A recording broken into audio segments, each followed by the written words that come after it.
kva-cid bhuktvā yat-tad vasanam api yat-tad parihito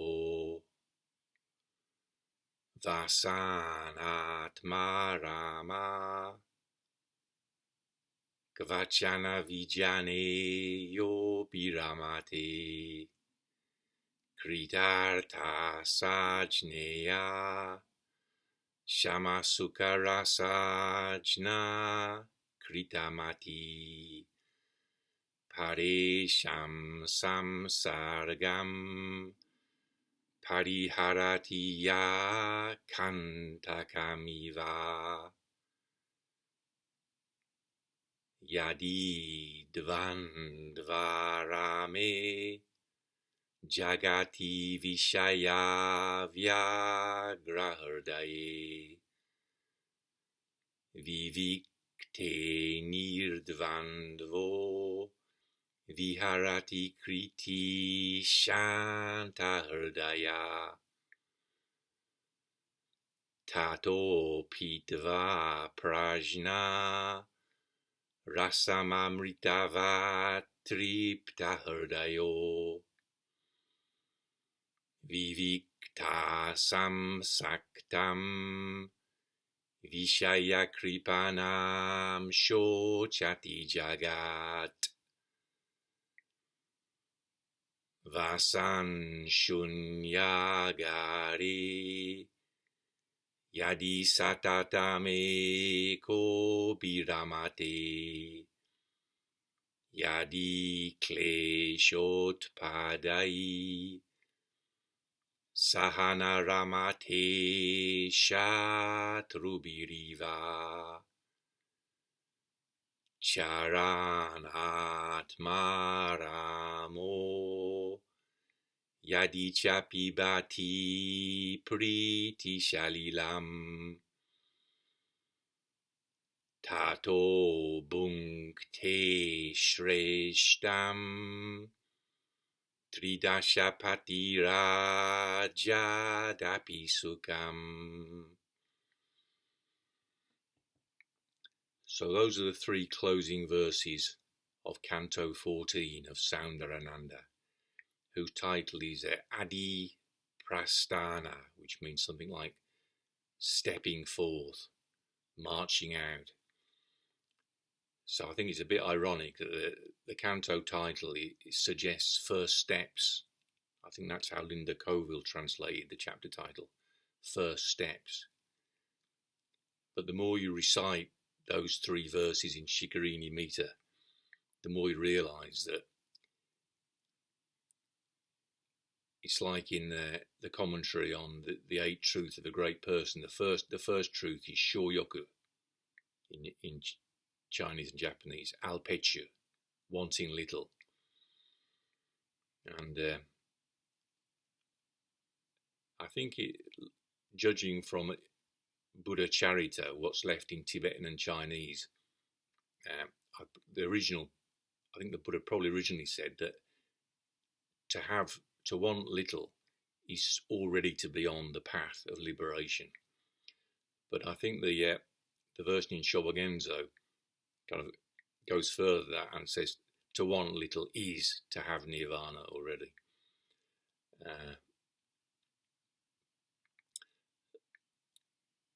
That is sort of implicit, I think, in Asvaghosha's irony here, calling this chapter something like first steps or, starting out. But really,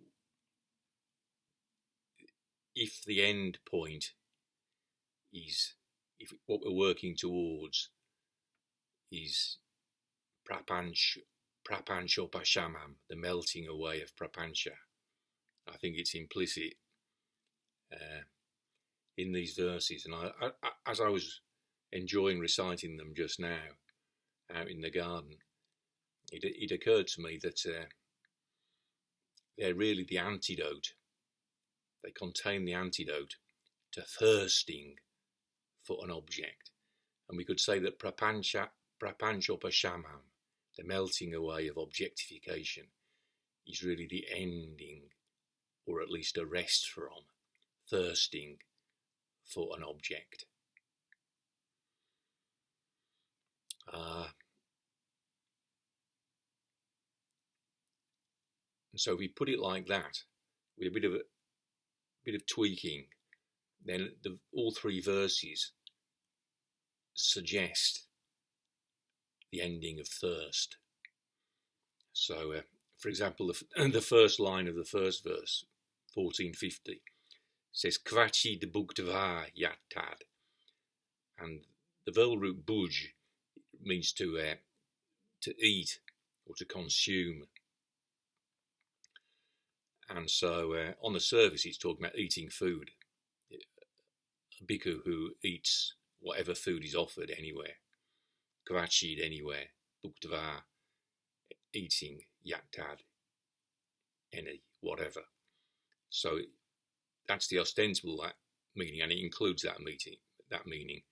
A bhikkhu is free of worrying about picking and choosing what food to eat.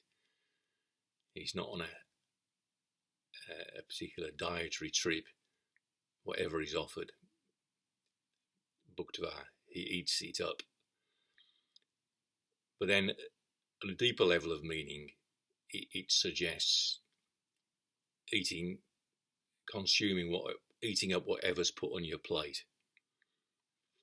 And vasanam yat-tat parihito, ostensibly it means wearing any clothing, but in a deeper meaning it means wearing, as we use the word in British English sometimes to mean enduring, wearing whatever, sucking it up, you might say.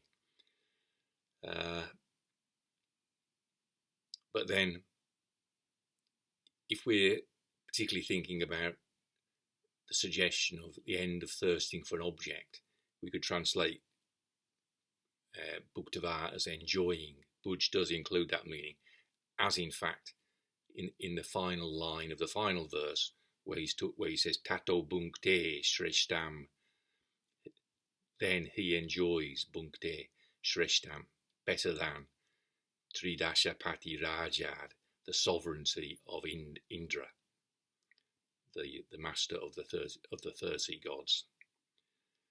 So that's, we can translate it literally, enjoying whatever, wherever, and wearing whatever as well. So that's a bit of alliteration there in the English as well. Similarly, the word rasa in śama-sukha-rasa-jñaḥ, a knower of the taste of peace and ease. Rasa literally means the sap or juice, liquid extract. So before I translated it the taste, but if we could translate the nectar, so it has a sort of a bit of an alcoholic connotation. I'm suggesting that these three verses are a kind of cure for perhaps the most raging of all thirsts, which is alcoholism, addiction to alcohol. So a knower of the nectar of peace and ease, a knower of the nectar of softening and ease, śama-sukha-rasa-jñaḥ.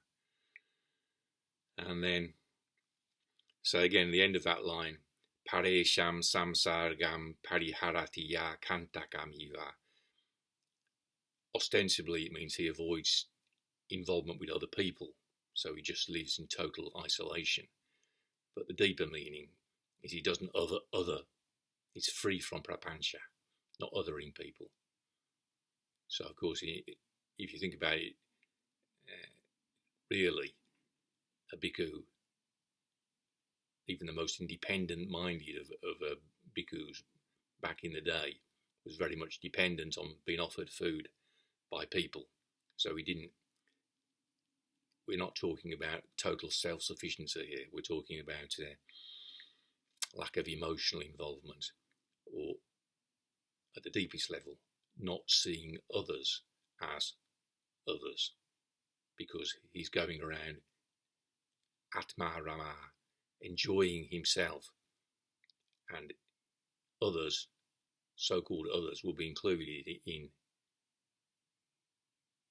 light of emptiness. Nothing is separate. It's that's the real meaning of these verses. So yadi satatam eko bhiramate, if he loves ever to be one. So ostensibly it means ever to be alone, but more deeply it means he stays back in his own back, sending his own needs forwards and away in Alexander terms. So then in the second of those three verses we have there very explicitly tata pitva prajñā-rasam amritavat tṛpta-hṛdayo. So we got the word rasa again, but prajñā-rasam. So before I translated it, he drinks the essence of wisdom. Rasam, essence, prajñā. But rasa, again, it originally means the sap. So nectar, the nectar of wisdom, is particularly appropriate here because amritavat means like amrita, and amrita is the nectar of the gods, the deathless nectar. Amrita means not dying. So before I translated amrita as the deathless nectar, adding the word nectar, but if we just translate it totally literally, it's the deathless. So amritavat, as if it were the deathless. And we can translate rasam again, as in the previous verse, as nectar. So then he drinks the nectar of wisdom, as if it were the deathless, and his heart is filled. His heart is filled, or he's satisfied to the core, you could say, for tṛpta-hṛdayo. So it's like the alcoholic. If he drinks the nectar of the deathless,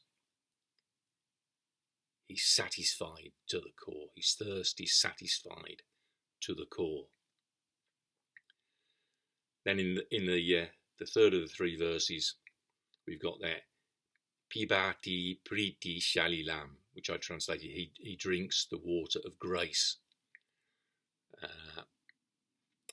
which I'll leave as that, because that's most literal. But shalila literally means flood or surge or waves. So originally it suggests pouring something out, and included in that is libation, an offering of a libation of water to the gods. So he drinks the libation of grace would kind of if we're really emphasizing this kind of sense of the alcoholic, the person who's addicted to thirsting for an object, we could translate he drinks the libation of grace. But I'll stick to water so as not to go too far with the poetic license. So here again then, with the English translation, emphasizing the sense of curing our thirst for objects, like an alcoholic's thirst for booze. Kva-cid bhuktvā yat-tad, vasanam yat-tat parihito, vasann ātmārāmaḥ, kva-cana vijane yo bhiramate, kṛtārthaḥ jñeyaḥ, śama-sukha-rasa-jñaḥ kṛta-matiḥ, pareṣāṁ saṁsargaṁ, pariharati kaṇṭakam,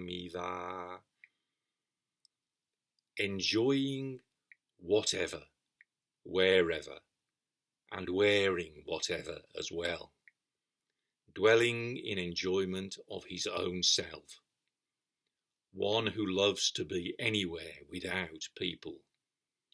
He is to be known as a success, a knower of the nectar of peace and ease, whose mind is made up. He avoids involvement with others, like a thorn. Yadi dvandvārāme jagati viṣaya-vyagra-hṛdaye vivikte nirdvandvo viharati kṛti śānta-hṛdayaḥ tato bhuktvā prajñā-rasam tṛpta-hṛdayo vivikte saṁsargaṁ viṣaya-kripanam shochati jagati. If in a world that delights in duality and is at heart distracted by objects, he roves in seclusion, free of duality, a man of action, his heart softened. Then he drinks the nectar of wisdom as if it were the deathless, and his heart is filled. Separately he sorrows for the clinging, object-needy world.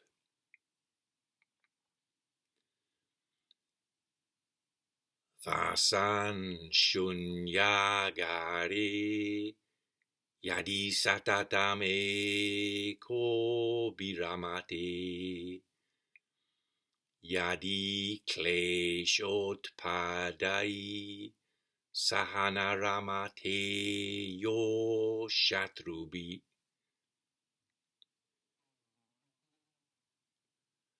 Made a mess of that. Start the verse again. Vasann shunyagare yadi satatame ko bhiramate yadi kleshotpadai sahana-ramate shatrubiriva charan ātmārāmo yadi chapibati priti shalilam tato bhukte shreshtam tridashapati rajadapi sukham tato bhukte shreshtam tridashapati rajadapi sukham. If abiding in an empty place. See, ostensibly it means a deserted spot, but what it really means, he doesn't forget the teaching of emptiness. If abiding in an empty place, he loves ever to be one. See, the reason he can love to be one is because of understanding the teaching of emptiness. All the Buddha's teaching is connected with emptiness, not least the word shunyagare, which is a stock phrase in the Pali. See, a bhikkhu, ida rahula bhikkhu aranya gatova shunyagara gatova aranya gatova ruka mula gatova shunyagara gatova. He either goes to aranya, the forest, the wilderness, ruka mula gatova, or goes to the root of a tree, shunyagara gatova, or goes to an empty place. And the ultimate empty place is what's happening in light of emptiness, wherever we are. If abiding in an empty place, he loves ever to be one. See, Master Dogen said in his Fuganzengi Shimpitsubon, he described the secret of Zazen as Jijo Ipen. Ji naturally, Jo become, Ipen one piece. Even if he didn't explicitly discuss what that meant in light of emptiness, he understood to his bones and marrow what it meant to sit in Zazen, letting it happen. That was what was transmitted, not necessarily with words, by the Zen patriarchs of India and China through to Master Dogen.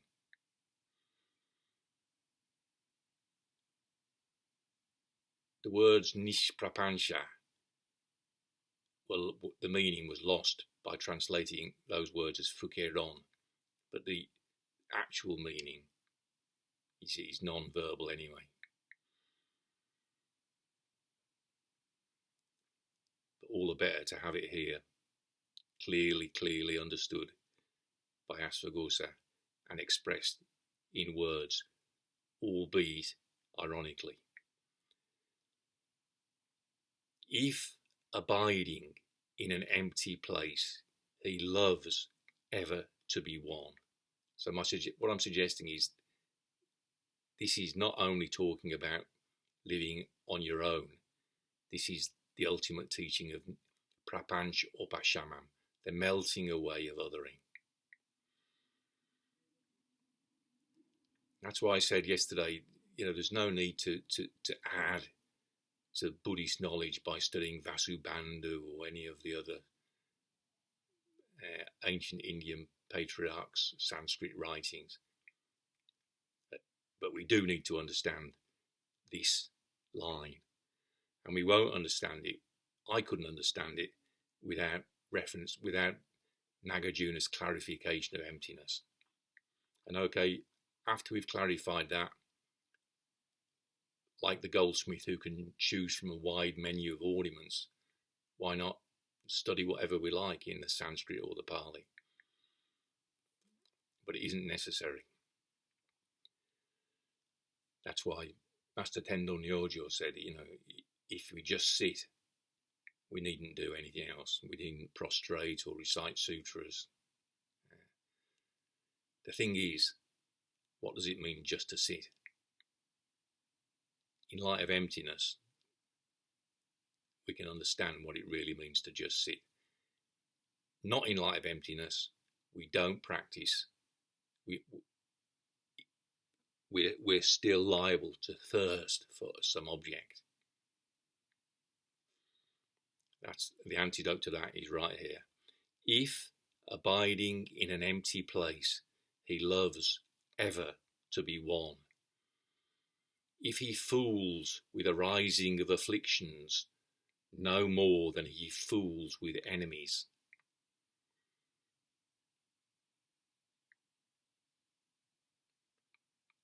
Don't fuck around with doubt, what he's talking about there. Doubt is nothing to celebrate.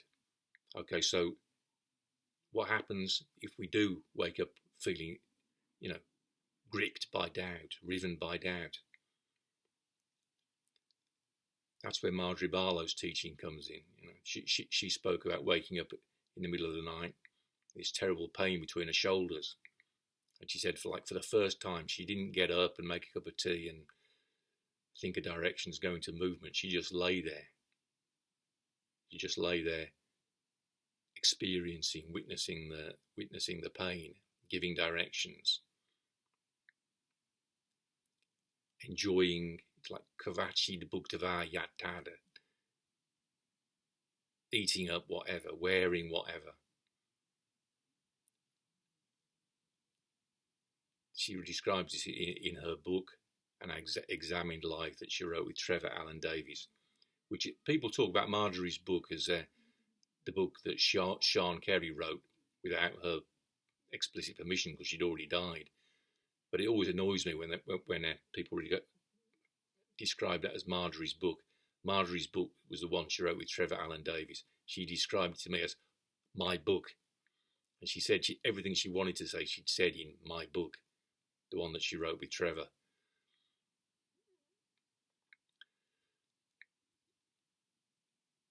And what she wrote in that book, she said it could be a pain in the heart. It doesn't have to be a physical pain in the shoulder, between the shoulder blades. It could be a pain in the heart. So that's included in kva-cid, the bhuktvā, I think. Enjoying whatever. Eating up whatever. So in this line, if he fools with arising afflictions no more than he fools with enemies. So it's a serious business. A stabbing pain between the shoulder blades or a pain in your heart. But there's a sense of making a friend of your enemies, which doesn't mean fooling around with your enemies. You have to take your enemies deadly seriously, but without being heavy about it. The first thing I ever heard Marjorie say was, shall I tell you something? This work is the most important thing in the world, but you mustn't take it seriously. But neither should you fool around with the arising of afflictions. So it's getting it in a proper perspective. You know, it's like Wim Hof going into freezing cold water. He says, I make it a laughing joke, but that doesn't detract from the seriousness of it, you know. And you see him when he's working, like if somebody starts going into a kind of a shock, then he whips them out of the water very quickly. You know, he takes it seriously. So it's that kind of middle way between not being too heavy about things, but at the same time not fooling around with what shouldn't be fooled around with, like your deadly enemies.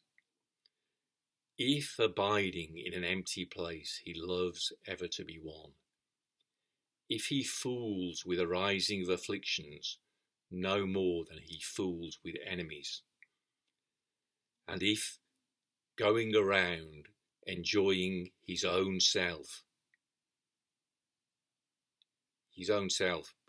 might mean working in the garden and enjoying the sunshine in light of emptiness. It has that sense. It's not talking about something selfish. And if going around enjoying his own self, he drinks the water of grace, pibati priti shalilam, then the facility he enjoys, so facility sukham, the ease he enjoys, the latitude he enjoys. This is talking about freedom, just the same as the gold miner being free to make whatever ornament he wants, and the bhikkhu of cleansed mind being able to direct his mind as he likes, wherever he wishes among the powers of knowing. It's freedom. The end of thirsting is also the beginning of freedom, if we express it positively. Freedom from prapancha and freedom to act as we like. So then the facility he enjoys, the ease he enjoys, the latitude he enjoys, the freedom he enjoys, bhuktvā he enjoys, is greater, shreshtam, than the sovereignty, rajad, than the kingship of Indra over the 30 others. Tridasha means 30, and Pati means Lord, Master. So the master of the 30 is Indra. Then the facility he enjoys is greater than the sovereignty of Indra over the 30 others. Vasann shunyagare yadi satatam eko bhiramate yadi kleshotpadai sahanaramate shatrubiriva charan ātmārāmo yadi chapibati priti shalilam tato bhukte shreshtam tridashapati rajadapi sukham